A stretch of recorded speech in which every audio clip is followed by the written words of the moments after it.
Dans le christianisme évangélique, les choses sont devenues terriblement embrouillées.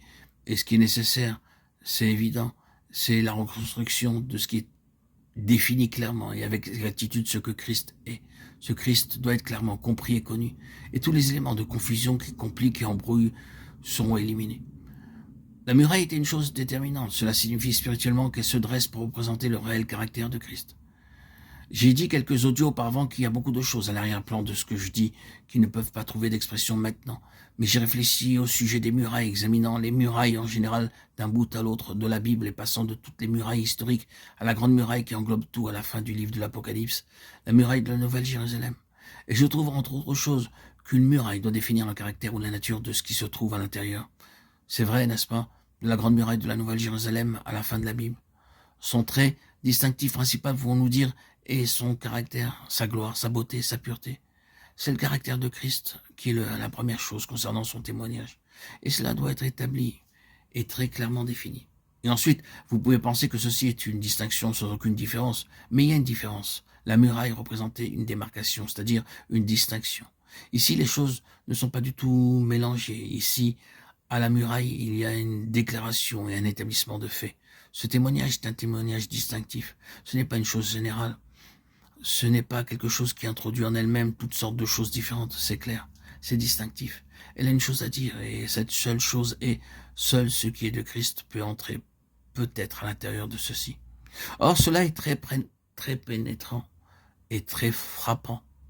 Nous trouverons en poursuivant que c'est Anani, frère de Néhémie, fut finalement établi policier. Et lui, en tant que policier, avait la responsabilité des portes, de s'occuper des intrus, des marchands. Il y a une foule de marchands trouvant le moyen de pénétrer dans le témoignage de Jésus. Des marchands qui ont leur propre intérêt à servir, leur propre affaire à s'occuper, et toutes sortes de marchandises à introduire dans les limites de Dieu, de Christ. Et cette muraille disait non. Vous continuez de lire jusqu'à la fin du livre de Néhémie, vous constatez comment Néhémie et son policier s'occupaient des marchands. Ils n'en voulaient pas. Non, pas de vous. Ils les chassèrent, ils prirent des mesures fortes à l'égard des marchands. Mais ils ne firent rien de plus que ce que le Seigneur Jésus fit à l'égard des marchands de son temps, au moyen de son fouet de cordes.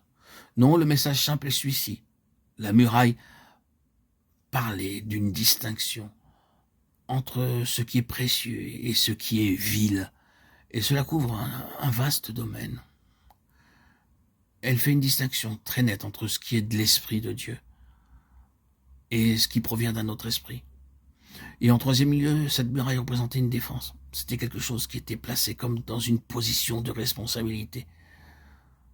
Elle était responsable de protéger les intérêts et le peuple du Seigneur de ce qui voulait envahir, attaquer, corrompre, en changer le caractère.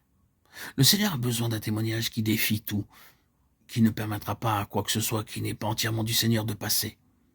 C'est là où les choses sont allées de travers par rapport à l'Église, au peuple de Dieu, aux intérêts du Seigneur. Tant de choses qui ne sont pas du Seigneur ont pu s'y faufiler, y trouver une place. Et il n'y a pas eu un témoignage suffisamment fort en faveur de ce qui est du Seigneur pour les affronter.